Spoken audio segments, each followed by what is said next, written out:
الحمد لله القائل وما أرسلنا من قبلك إلا رجالا نوحي إليهم فاسألوا أهل الذكر إن كنتم لا تعلمون أشهد أن لا إله إلا الله وحده لا شريك له وأشهد أن محمدا عبده ورسوله اللهم صل وسلم على سيدنا محمد وعلى آله وصحبه أجمعين أما بعد فيا أيها المسلمون اتقوا الله أوصيكم وإياي بتقوى الله فقد فاز المتقون قال الله تعالى يا أيها الذين آمنوا اتقوا الله حق تقاته ولا تموتن إلا وأنتم مسلمون. Muslimin yang dirahmati Allah, saya menyeru agar kita sama-sama meningkatkan ketakwaan kita kepada Allah dengan melaksanakan segala perintah dan meninggalkan segala perkara yang dilarangnya. Semoga kita semua diberikan kebahagiaan dan kejayaan di dunia dan di akhirat. Para jemaah diingatkan supaya jangan berbual-bual, jangan main dengan telefon bimbit, tumpu perhatian dengan khutbah yang nak disampaikan. Pada hari yang mulia ini, mimbar akan membicarakan khutbah bertajuk Elak Salah Faham Al-Quran, rujuklah ilmuwan tafsir. Hadis, hadirin yang dirahmati Allah. Al-Quran adalah petunjuk bagi seluruh umat manusia. Berkat usaha para ulama, kita kini dapat membaca pelbagai terjemahan dalam pelbagai bahasa. Namun Al-Quran bukan sekadar untuk dibaca, namun ia perlu dipelajari dan difahami dengan baik. Malahan membaca terjemahan Quran sahaja tidak bermakna kita sudah menjadi seorang yang alim dan memahami keseluruhan maksud Al-Quran. Hal ini kerana jika kita berpada dengan terjemahan saja, kita baca Quran ni terjemahan saja tanpa melihat konteks ayat-ayat yang kita baca, kita hanya akan dapat memahami ayat itu secara zahir semata-mata. Oleh itu tuan-tuan, kefahaman yang mendalam terhadap Quran memerlukan ilmu tafsir dengan cara merujuk dan mempelajarinya daripada para ulama yang mu'tabar, agar kita dapat memahami sebagaimana yang difahami oleh generasi yang awal.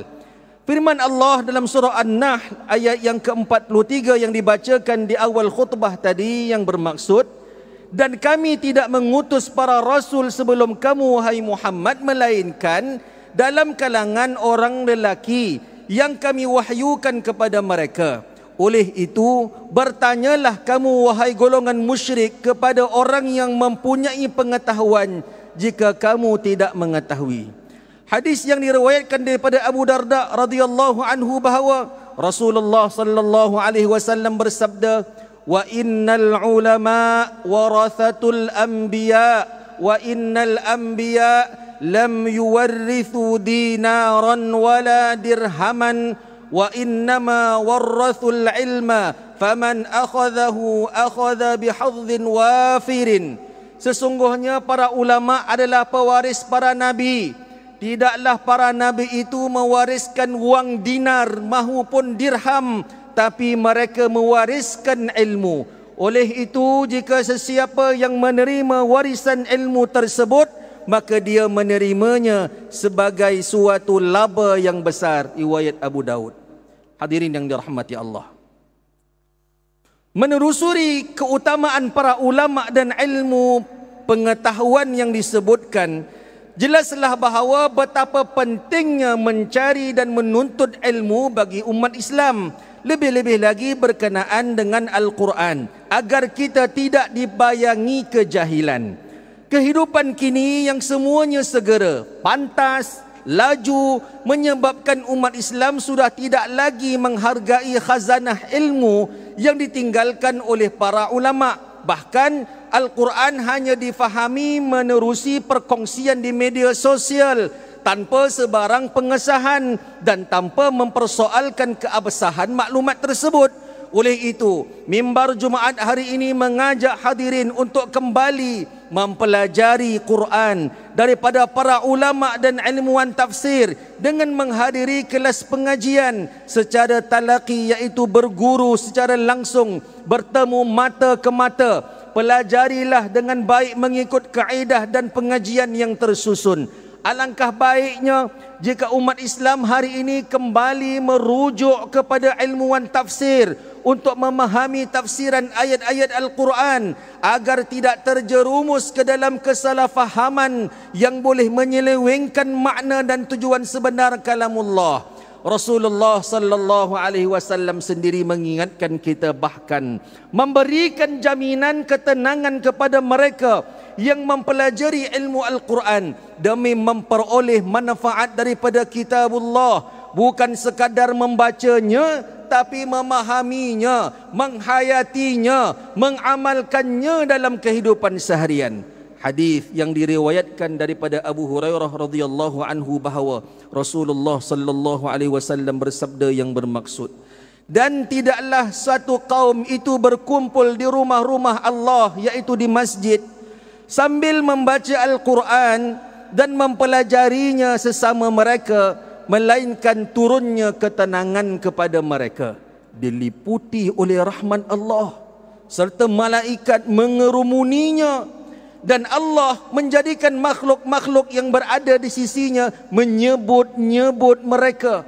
Dan sesiapa yang buruk amalnya, maka nasabnya tidak dapat mengangkat darjatnya. Itu riwayat Muslim.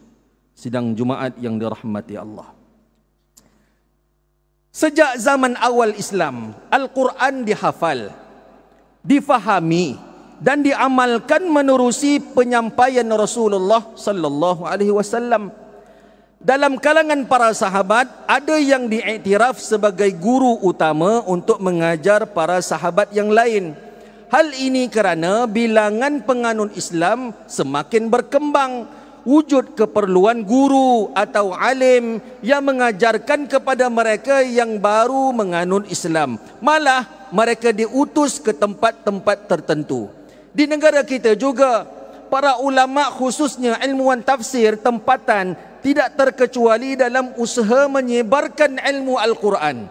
Pengajian Al-Quran dan tafsir di Malaysia sudah bermula sejak lama dulu, sama ada secara formal atau tidak formal. Pengajian bermula di rumah-rumah tok guru, di surau-surau kita dulu, madrasah, masjid dan sebagainya. Pengajian yang berbentuk talaqi juga terus segar dikekalkan sehingga ke hari ini dan perlu diperluaskan. Mimbar Jumaat menggesa agar hadirin yang ada pada hari ini meneruskan usaha mengembangkan dan melestarikan ilmu-ilmu Islam dengan ikut serta dalam majlis pengajian secara talaqi. Antara kitab terkenal yang menjadi rujukan para ilmuwan dan penuntut ilmu adalah Tafsir Al-Jalalain karya Imam Jalaluddin Al-Mahalli dan Imam Jalaluddin As-Sayuti. Kitab tafsir yang ringkas, padat, mudah difahami, menjadi rujukan para ulama sama ada di pusat pengajian tradisi maupun moden. Malah pengajian Tafsir Al-Jalalain sangat kuat sehingga kan Syekh Faisal Osman dan Syekh Abdullah Basmeh banyak merujuk Tafsir Jalalain dalam penterjemahan Al-Quran yang awal di negara kita, iaitu Tafsir Pimpinan Ar-Rahman.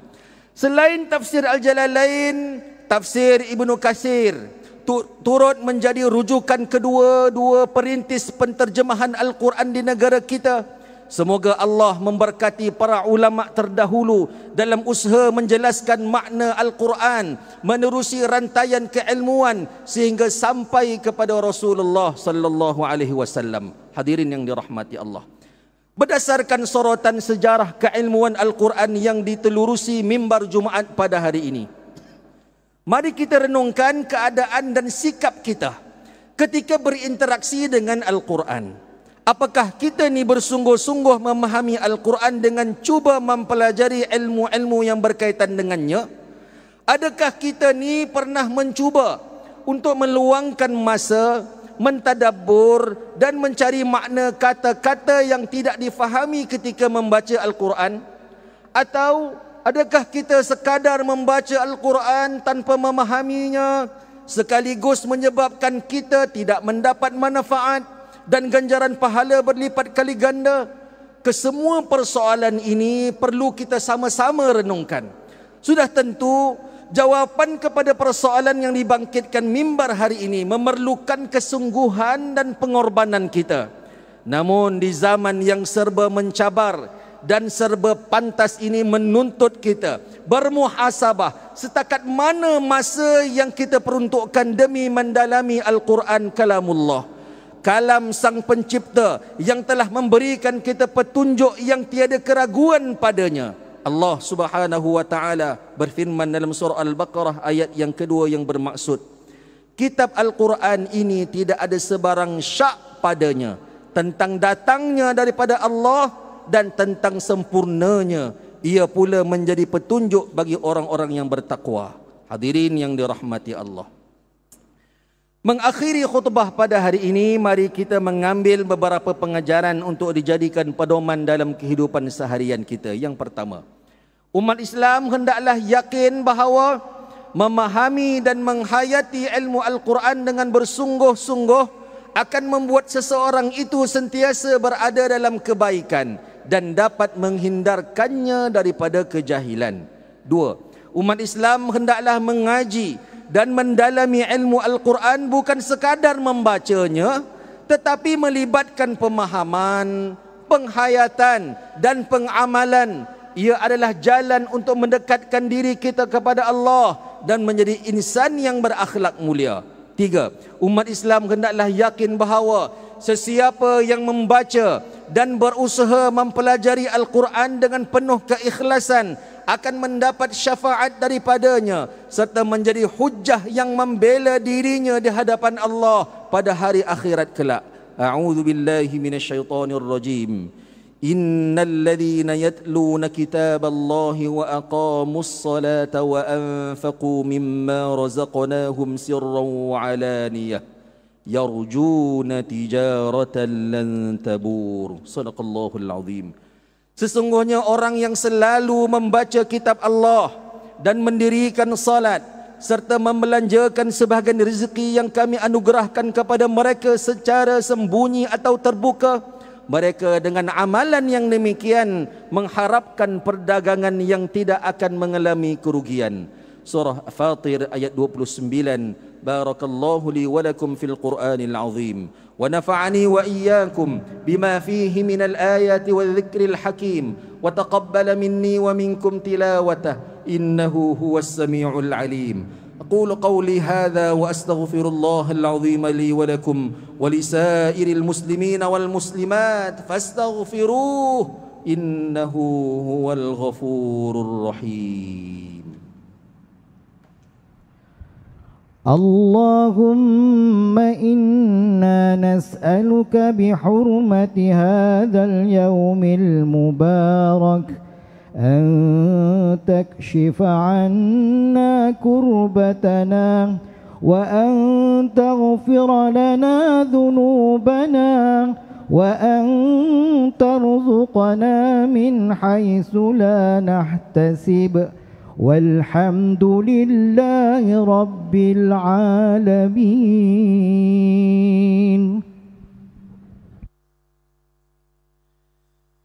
الحمد لله الذي أنزل الشريعة هدى للناس ورحمة.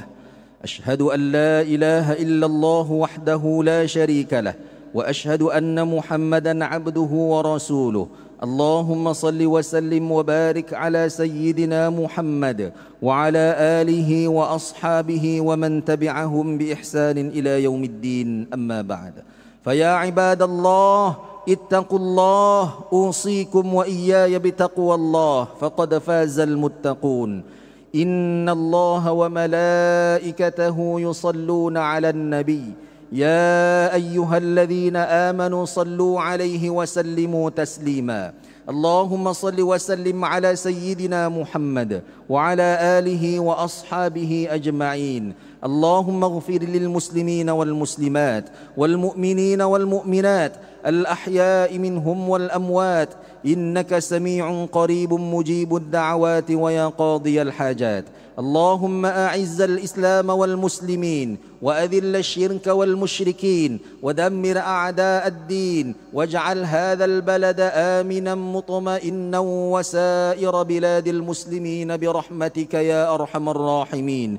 اللهم وفق أئمة المسلمين وولاة أمورهم وجميع المسلمين لما فيه صلاح البلاد والعباد. اللهم إنا نسألك ونتوسل إليك بنبيك الأمين ونسألك بأسمائك الحسنى وصفاتك العظمى أن تحفظ بعين عنايتك الربانية وبحفظ وقايتك الصمدانية جلالة ملكنا المعظم سلطان سلانغور سلطان شرف الدين إدريس شاه الحاج ابن المرحوم سلطان صلاح الدين عبد العزيز شاه الحاج. اللهم أدم العون والهداية والتوفيق والصحة والسلامة منك لولي عهد سلانغور تنكو أمير شاه ابن سلطان شرف الدين إدريس شاه الحاج في أمن وصلاح وعافية بمنك وكرمك يا ذا الجلال والإكرام. اللهم أطل عمرهما مصلحين للموظفين والرعية والبلاد وبلغ مقاصدهما لطريق الهدى والرشاد.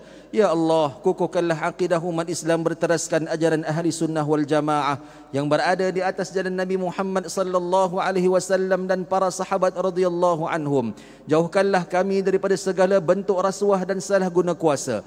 Begitu juga kesesatan, syirik dan khurafat. Serta lindungilah kami daripada fitnah yang boleh menggugat kesatuan dan perpaduan umat Islam.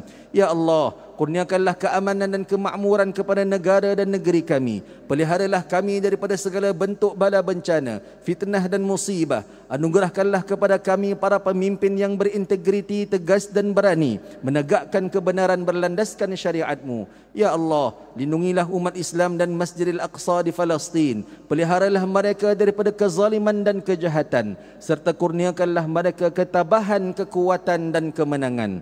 Rabbana hab lana min azwajina wa dhurriyyatina qurrata a'yun waj'alna lil muttaqina imama.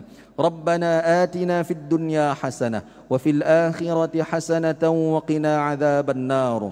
عباد الله، إن الله يأمر بالعدل والإحسان وإيتاء ذي القربى وينهى عن الفحشاء والمنكر والبغي يعظكم لعلكم تذكرون.